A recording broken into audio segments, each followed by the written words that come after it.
Good morning, traders. Welcome to followmetrades.com Real Traders Club live session on Monday, May 15th, 2023. All right, we had a weekend, Mother's Day weekend. Hope everybody had a good one. Man, it was beautiful here. 90 degrees in the Northwest in May. Wow. Great. All right. But market's open. The new week. Let's get to work. All right. Markets are pretty much flat, little changed as traders assess the ongoing debt ceiling negotiations. There's some rumbling of optimism. Mr. Biden says he's optimistic as they prepare for a Tuesday meeting. So X Day is June 1st, 2 weeks away. So we got a little bit of time.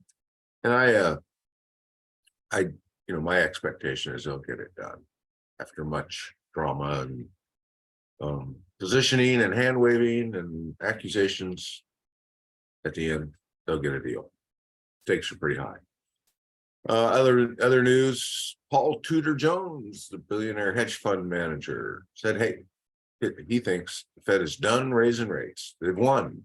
They met their goal, and the stocks are going to finish the year higher from here." We'll see.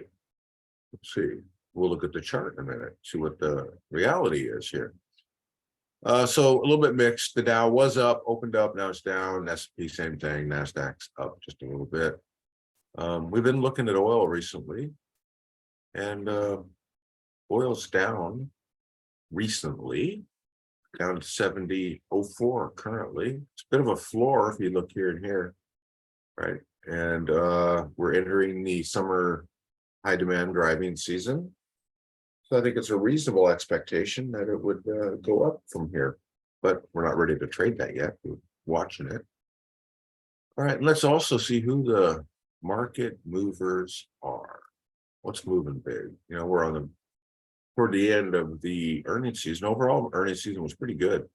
Over 80% of companies reporting beat estimates. People that beat, for the most part, went up a little. People that missed got absolutely punched. Comerica, Western Digital, Albemarle, Energy, Zions, Regional Bank, Key Corp, Regional Bank, Schwab, brokerage/bank, Carnival, heading up, down. Okay. I think we've come across that. I forget what they do. Might be energy. Catalent for solar. Solar's been beaten down. That and Enphase. Just kind of a retracement into it. There's for solar, into it down. Nothing huge. But the only pattern we can see here is banking heading up, the crisis that never was on a broad scale. All right, let's look at the chart. Enough headlines. All right, here's the S&P 500 daily chart, and choppy, right? We had seen a wedge, it broke out, didn't really follow through on that one. Now we're just going sideways. And again, this is all about, the big news is the debt deal, right? Debt ceiling deal. So market will move in the short term probably on rumors and, breaking news, and ultimately the direction will be set if they make a deal or if they don't.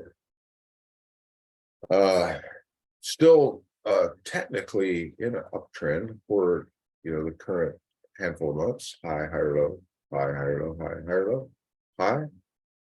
Didn't go low, didn't break it. Still kind of heading up, channeling. So a little bit of a tough market to try and trade right now, as it's just if you look at this last week, man, just up and down, a little unstable, waiting for news on the debt ceiling. So we'll be patient and wait. But meanwhile, there's individuals that have opportunities. They're not doing this. That's where we focus.